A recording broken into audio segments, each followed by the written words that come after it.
All right, people, and for this week, chapter 65, Four Nights of the Apocalypse. This chapter was all right. I mean, I kind of wish we would have got a little bit more. It really felt like a fast chapter. I mean, it was still like the same, like normal pages and all of that, but the chapter just felt really, really fast. And I guess in the grand scheme of things, not a lot actually happened. Like when you look at it, our main group didn't really move all that far. Like nothing, like Gallon and Alaska are essentially still standing in the same spot. So not a lot really happened in this chapter, but it was still like we got to see a little tidbits here and there and some more information. So we're gonna go through it. The chapter does begin with kind of everybody realizing what's going on. And like feeling the presence of Gallon and Melascula, which I mean, it does make sense. You know, they're really powerful, really dark, ominous. It makes sense that they would all sense this. One of the more interesting things I noticed here was that Percival was scared, while Gawain shaking, she said it was because of her excitement. These two things are really interesting to me because Percival actually being scared is kind of strange considering what he's been up against. Now you can make the argument that he hasn't been up against like at like this much of a like ominous danger or like ominous threat. But I feel like Ironside and being like straight up at like out to kill him in Sestania should be something along those lines. So I mean, granted, you can make the argument that Ironside is still a like human, so there's no way he could produce that much malice as say like a chaos demon possibly could, which is a very fair point. But I just thought it was interesting because we haven't seen Percival like truly scared of almost like a fight. Like he's been scared of like losing people or like his like friends dying, but never of like an actual threat or a foe.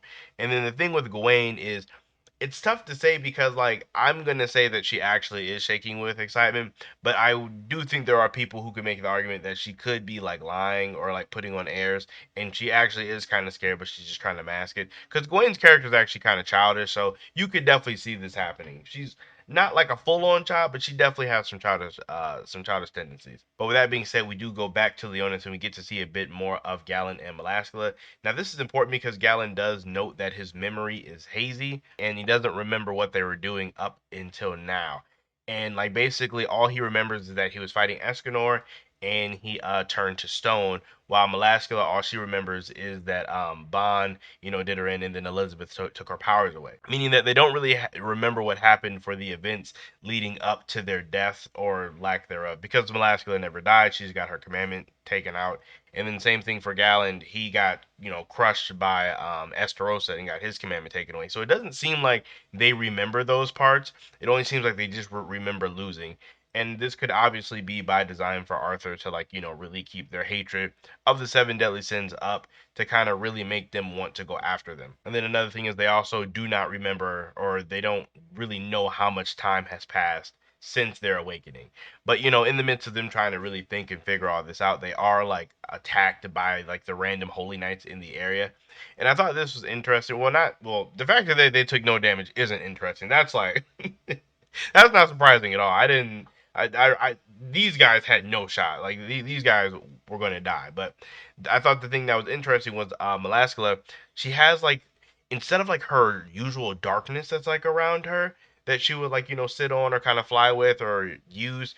It's like this weird like chaos mass. It's like taking the place of the darkness, but it's like a chaos type thing. So I kind of assume that they would still have the majority of their demon abilities, because you know they actually just are demons, just kind of powered up by chaos. But I wonder if this like if maybe they might have even less demon abilities and they're more like chaos based abilities. Like I don't really know what that would entail, but I'm just like kind of curious as to why that thing is different. I mean, I'm not mad at it or anything, but it's just really interesting. And then from there we have Galen being an absolute menace, showing off a new attack that we never seen him use before, battle spell Coda, and he just makes his arm like a like kind of like a chop and just like flicks and just cuts all of Leonis in half, which is kind of crazy like to do it like it's like a wild drop down casual feat for Galland, and I think you could use this as a point to say that they are stronger than they were before. Because I'm not saying I don't think Gallon could do something like this in his previous form, but I think he may have to be like full, like critical over ability to do something like this in his previous form. Whereas now he's kind of just doing it. I mean, Again, as I typically say, you could argue that, you could totally argue that, but to me, that's it. Just seems like this version of Gallon would be stronger than the previous one. Also, Gallon didn't kill anyone as instructed by Arthur, outside of the other races and people that support the Sins and the Knights of Apocalypse, or the Knights of Prophecy, whatever you want to call them, which is crazy because Gallon really does not take orders from like humans. So it's one of those things where Arthur must have really messed with these guys' brains to get them to be like so compliant. And this scene was like so brutal. It was like the guy realizing he has a line down his face, and then he just like splits in half. It's just like Nakaba does a really good job with like some of this like more gruesome stuff, even with like the giant being chopped in half and all of that kind of stuff. Then we get to go back to see what Meliodas is doing in all of this, and it's crazy because he refers to Gil, and we get to see Gil Thunder, which was not somebody I was expecting to see in the castle. Like I thought maybe like we might see Gil Thunder fight, but to see Gil Thunder actually in the castle, I personally am not a fan of his new hairstyle. I mean, it is not a big deal, but I'm personally not a fan of it. Now, one thing I will say that I like about it that's going to be so insignificant. This is going to be so insignificant, but I really like the fact that like Nakaba went that little extra mile to where you can see his other eye behind his hair. Because stay with me here, there are a lot of people out there that, since his eye is covered, would say Gil Thunder lost his eye and make up an entire narrative about that. So I'm just really happy that we can see the outline of it, so I don't have to see that at all. Like, cause that kind of stuff is just like, bro, why are you making up this entire story? Like, he might just still have an eye. So we don't have to worry about that, or at least I don't have to worry about that. So that's one thing I really do enjoy about his design. Overall, I think his hairstyle looks weird, or not weird, but like silly. Gil Thunder does, give Meliodas some good insight, saying that the attackers are most likely some decoys, and the fact that they retain the initiative over Camelot, referring back to Bartra. I feel like I've mentioned this like in the last video and the video before. The only thing that they could realistically be after is Bartra because of the vision. Bartra is able to see the future, so he is able to give the Knights of Leonis a bit of a advantage. Obviously, in a war scenario, if you know events that are going to happen, before your opponents, you are obviously going to be in a immensely better position. Also, thought it was nice that this obviously has to be Elizabeth here tending to her father. That was kind of cool. In addition to like the small little picture of like Veronica, Margaret, and Elizabeth up there too. Thought there's just some nice small touches. As for this other cloak dude, I still have no idea who this is. Like my guesses still stay the same. I have noticed that through last week's chapter, a lot of people are saying Jericho. Like maybe whatever happened between Lancelot and Jericho, maybe she got captured and turned into a Chaos Knight. This would actually be kind of hype. I'm not gonna lie.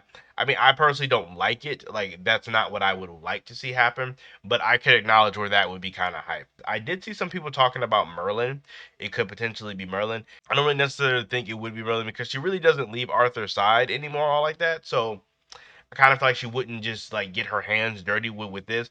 Also, correct me if I'm wrong, but I don't believe she is a human. Like I know like whatever her race is like called. I'm not for sure if it's its own thing entirely or if it's like a subcategory of humans. That part has always been a little off to me. So in the comments, if you have exactly what it is, please let me know. But I don't believe she is a human. So when Malaskala called her, that wouldn't have made sense for it to be Merlin. But I could see where some people would say it is, since Merlin does don these types of cloaks often. But in the midst of all this, Gil Thunder is saying that, we need the seven deadly sins because no one else can defeat this kind of threat. To which Meliodas says there are others. And then this is when Tristan, Gawain, and Percival teleport in. Galen says from the scent of Gawain's magic, she reminds him of Escanor, which is weird. How can you smell magic? Especially when you don't have a nose, because Galen does not have a nose, but not even going to think about it. Just not even going to think about it. From this point, it's one of those things where like Gawain is all but confirmed to have sunshine. Pretty much just waiting for a panel to just explicitly say it at this point, or some variant of it. They do acknowledge that Tristan is a mixture of Elizabeth and Meliodas. As well as when Lancelot shows up, they do notice that it's a mixture of Bod and Elaine. So pretty much this whole thing was just them like recognizing who their opponents are, or I guess who their opponents are a descendant of. Then we do get that whole last panel of them just about to face off against Gallon and Velasco, and that's where the chapter ends. And one important thing to take note of at the very last panel is you can look at everybody's face. You know, everybody's looking confident. You know, with like Gawain and Lancelot, Tristan is looking ready. Percival is sweating. He has multiple sweat drops on him. So Percival's scared. He has maintained being scared this entire time. So there is that to take into consideration. I kind of believe that obviously next chapter we're going to need a fight, but I really do believe that maybe Percival is going to be in one of those positions similar to like how Gohan was at the beginning of Dragon Ball Z, to where like he's going to be fighting and he's going to be kind of scared. Like he's going to have maybe a moment where he could have did something, but he doesn't because he's afraid of what's going on.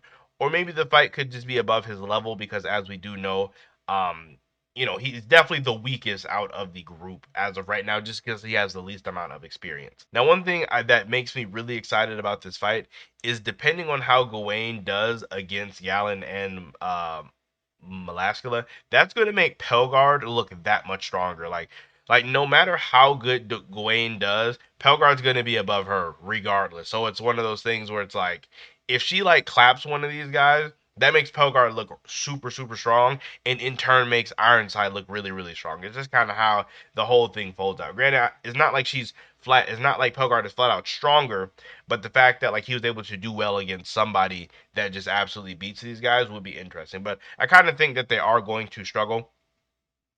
Me personally, I would almost like it if when Meliodas said that there are others who could fight them, if that was like a misdirection, kind of like he was saying that there were others, but then we got this panel of the Four Knights of Prophecy showing up, but he was actually referring to somebody else.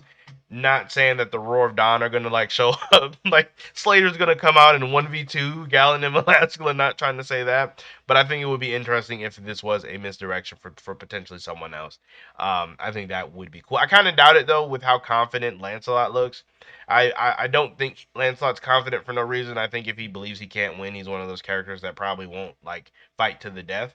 But all in all, I am really interested to see what is going to happen here. As for my predictions for the next chapter, this is going to be a fight. This is straight up going to be a straight up brawl. Like I feel like that's going to be the vast majority of the chapter for next week. So not anything like super crazy in terms of predictions on that one. So I'd probably give this chapter like a 7, maybe even a 6.5.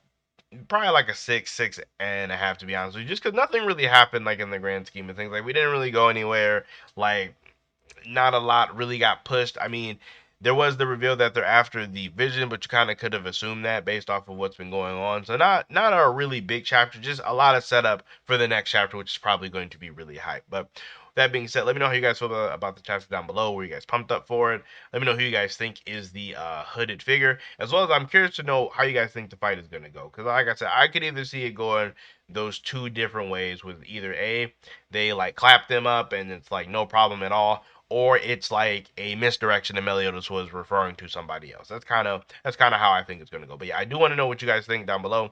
Make sure you guys like the video as well as subscribe to the channel for more content. That being said, I will catch you guys all in my next video.